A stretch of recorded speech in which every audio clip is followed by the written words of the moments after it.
4G signal की wavelength 15 से 40 centimetre की होती है, वहीं 5G सिग्नल की करीब 1 सेंटीमीटर या उससे कम। हमारे आसपास के ज्यादातर ऑब्स्टिकल्स लगभग 4G की वेवलेंथ के साइज के ही होते हैं, इसलिए 4G सिग्नल ज्यादा डिफ्रैक्ट होता है, मतलब ये ज्यादा एरिया कवर कर लेता है और कई ऑब्जेक्ट से टकराने के बाद भी इसकी कवरेज कम नहीं होती। वहीं 5G सिग्नल कम डिफ्रैक्ट होता है और थोड़े से ऑब्स्टिकल आते ही इसकी पहुंच एकदम खत्म हो जाती है। हमने ये तो पढ़ लिया कि बड़ी वेवलेंथ्स ज्यादा डिफ्रैक्ट होती हैं और छोटी वेवलेंथ्स कम, लेकिन ऐसा होता क्यों है? इसको एक एग्जाम्पल से समझते हैं। मान लो कि तुम्हारे घर में एक छोटी सी विंडो है जिससे 4G या 5G वेव यानी एक इलेक्ट्रोमैग्नेटिक वेव अंदर आ रही है। अगर मोबाइल टावर काफी दूर है तो ये वेव फ्रंट ऑलमोस्ट प्लेन होगा। huygens प्रिंसिपल के अनुसार वेव फ्रंट का हर पॉइंट एक वेवलेट जनरेट करता है और ये वेवलेट्स आगे कंबाइन होके एक नया वेव फ्रंट बनाते हैं। ये पैरेलल वेव फ्रंट जब तुम्हारे विंडो को क्रॉस करेगा तो इसका कुछ हिस्सा ही आगे पास हो पाएगा और इस हिस्से के हर पॉइंट से एक नई वेवलेट जनरेट होगी।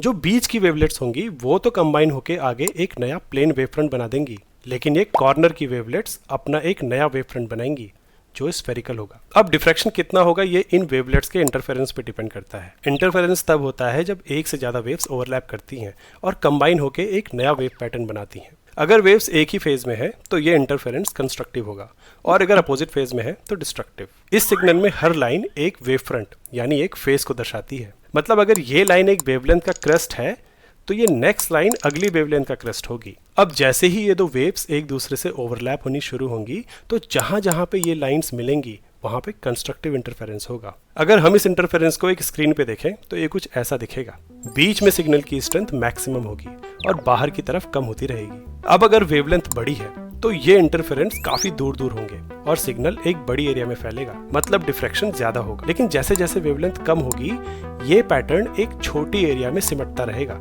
यानी छोटी वेवलेंथ्स के लिए डिफ्रैक्शन कम होगा। वैसे अगर 5G सिग्नल स्प्रेड होने के मामले में इतना खराब है तो इसे यूज क्यों करते हैं?